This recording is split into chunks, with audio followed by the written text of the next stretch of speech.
Have you put away the holiday decorations and are starting to feel a little low?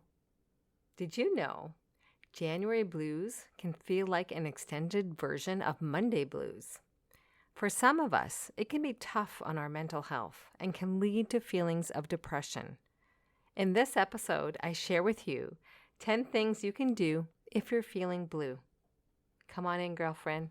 It's time to choose happy. Is adopting healthy habits a challenge despite the self-help books you're reading? Are everyone else's expectations keeping you so busy that you've got no time or energy left in your day to do what makes you happy? Do you find yourself constantly saying negative things out loud or in your head? Hey, girlfriend, welcome to the Choose Happy with Marie show. You know your life can be better, but you're so tired you can't think clearly. So you continue living your life on autopilot, convinced that this is the best that it can be. I'm here to remind you, your life can be better. Hi, I'm Marie, host of the show and author of the Choose Happy affirmation cards. I've been where you are. I hear the negative self-talk you're saying because I say it too, just a different version. I also know what it's like to try to tirelessly meet everyone else's expectations. I'm here to tell you that there's hope towards finally living a life that is healthy and happy, and I call it choosing happy. If you're ready to ditch the negative self-talk, implement healthy habits, and last but most importantly, finally feel worthy of living a happy life, you're in the right place. Let's do this, girlfriend. Let's choose happy together. Welcome to the Choose Happy with Marie show. Hello, hello, hello. How are you? Happy January. How are you feeling? I've been feeling a little bit of January blues right now, if I'm being honest. I live in a cold climate where we haven't had much sun lately, and that's definitely been negatively affecting me. I've heard from others who are also struggling through the gray cold days, so I thought I'd share here with you what I do when I'm feeling January blues, and I also did some research on it, and I wanted to share the ideas that I found that maybe you might want to try them too. Remember, you are not alone if you're feeling this way. That's one of the reasons I wanted to connect with you, to remind you that we are all in this together, going through the winter months. And for those of us who live in colder climates and don't participate in winter activities, I recognize this can be hard. So please give yourself some grace for the next couple of months. All right, so what can we do to overcome these so-called January blues? All right, so I brought up 10 different things you can do, or we can do, I should say. The first one, embrace a winter activity. Physical activity, as you know, can be a mood booster, especially if it's sunny outside. By the way, did you know that walking is an activity? So if snowshoeing, skiing, or skating is not your thing, that's okay. Then get yourself a good pair of winter boots, and if you're hesitant with the boots, consider getting grips for them. Something you put over the bottom of your boots that gives you a better grip on the snow. I actually use those when I'm walking my dog on days when there's ice or slippery snow, and that really helps my self-confidence when I'm walking. Number 2, if your finances allow for it and you can take the time off from work, consider traveling to a sunny, warm destination. Just saying that makes me feel good.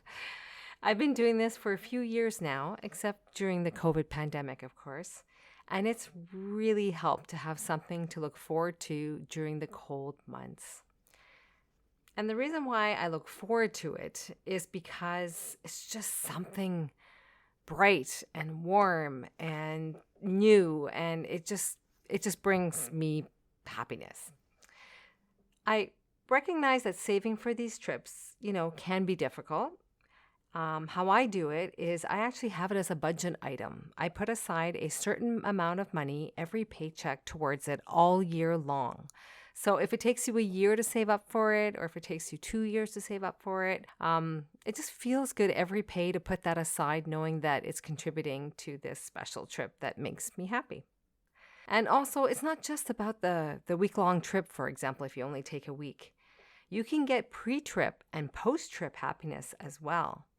For me, it actually starts when I start buying trips for the trip. I like to bring snacks. or just a special bathing suit or anything like that. I find just doing that shopping cheers me up. I book my personal appointments, my hair, my nails, and I love to research where I'm going. And just that task of researching where I'm going can keep me interested for hours. You could just ask my husband. Number 3, take up a new hobby. All right, following your passions. Did you listen to episode 14? Find your happiness, follow your passions. This is a great time to take up a new hobby. And don't let the fear of being a beginner stop you. Listen to episode 15, Do Something New This Year, my CrossFit story and positive self-talk, to hear how I didn't let my fear of being a beginner stop me from what I now have as a key part of my weekly routine. So consider taking a hobby, whether you're good at it or not. Just give it a try. You'll meet new people, learn something new. Number 4, warm up by a fireplace with a warm cup of tea or hot chocolate. That just sounds so nice right now. Did you know that touching something warm can bring on feelings of happiness? So keep that in mind on a cold winter day. Number 5, find something you can do with friends, even if it's virtually. You could have dinner together, play a game, or even just talk. It's about the connection and laughter. Number 6, if you are feeling alone, I invite you to listen to episode 12, Feeling Alone, 5 Things to Do When You're Feeling Lonely. If you haven't listened to it yet, the episode gives ideas on what you can do when you're feeling alone. I share my Post-it note method that I use to remind me of the actions I can take when I'm feeling alone. I find it really helps. Number 7, eat well. You knew I was going to say that at some point, didn't you? For some of us, access to fresh fruit and vegetables can be a challenge, whether for availability or cost. It's important that we continue eating a well-balanced meal and snacks. I did some research on this because I wanted to, improve my eating.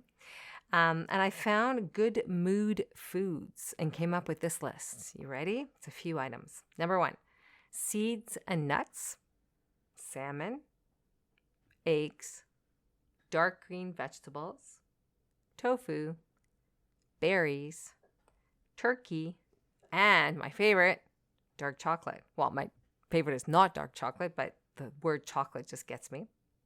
So those are a few ideas to incorporate into your diet to help you with your mood. Number 8, use a happy light first thing in the morning. It is recommended a minimum of 20 to 30 minutes every day. I don't know if this works, but I do it. So I'm thinking that's going to help. If not, then at least I'm trying. Number 9 and 10 are actually 2 items. These are my personal favorites for when I'm feeling blue. So first one, number 9, after taking my morning shower, I apply an unscented body lotion mixed with a few drops of peppermint essential oil.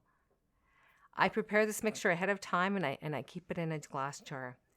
There's something about the peppermint that just seems to wake up my skin and wake me up. If you want to try this, I recommend and highly suggest that you make sure you are buying a quality essential oil that can be absorbed in the body. I've come to learn that there are various levels of quality for essential oils, so please do your research. I would want you to have a good product that you're using. Number 10, escape into a fun fiction book and stick to the one book until you're finished. If you heard episode number 13, I share my approach for reading books and how I actually get from the front of the book to the end of the book. So you'll have to check that out in episode 13. It's called 5 Questions to Ask Yourself About Your New Year Resolutions with a bonus New Year Resolution affirmation. So within that, I talk about how I love to read books and I always want to read more books, and I share my approach for doing that. So different ways you can access a book. You can borrow it from the library, either in person or online. Bookstores have sales right now. Audiobooks are great too. So if you just want to close your eyes and listen to a story, that's also an option too. I hope these ideas have inspired you to take action with activities that will feed positivity to both your mind and your body. And if nothing I just mentioned works, you know what my go-to is? Dance to your favorite songs. This is definitely my go-to for cheering me up. If you're looking for a song suggestion, I'm listening to the following song. It's called Cloudy Day by Tones and I don't know if I'm pronouncing that word properly, I should say, but it's called Cloudy Day. I just love how it says, find the sun on a cloudy day, because that's what I've been doing lately. So just to recap, I'll just list the 10 things. So the 10 things you can do if you're experiencing January blues. Number 1, embrace a winter activity. 2, travel to a sunny location if you have the time and money. Number 3, take up a new hobby, find your passion. Number 4, warm up by a fireplace or a warm cup of tea or hot chocolate. Number 5, do something with friends, either in person or virtually. Number 6, if you're feeling alone, I invite you to listen to episode number 12 for some tips. Number 7, eat well. Number 8, use a happy light. Number 9, use peppermint essential oil in an unscented body lotion mixture. And number 10, escape into a fun fiction book. Escape into a fun fiction book. And of course, dance. I hope these ideas have inspired you to try something different and to also remember it's okay to feel blue, especially during these cold grays of winter. Take very good care of yourself, especially when you're feeling blue, because that is choosing happy. And if you're looking for inspiration, come on into our Choose Happy community on Facebook. I'd love to see you there. Take good care and stay warm. Cheers! If this episode inspired you to choose happy today, I invite you to share it with other girlfriends you know. They can access it through their podcast app. I'd also encourage you to leave a review for the show at Apple Podcasts to encourage more girlfriends to start living their lives the Choose Happy way. If you're looking for more, I invite you to come join us in the Choose Happy with Marie Facebook group, where I drop by several times a week with inspiring posts related to the episode. You can find the link in my show's notes. And finally, don't forget that you can purchase your very own Choose Happy affirmation card deck on my website at www.choosehappywithmarie.com. Have a great day, and remember, choose happy.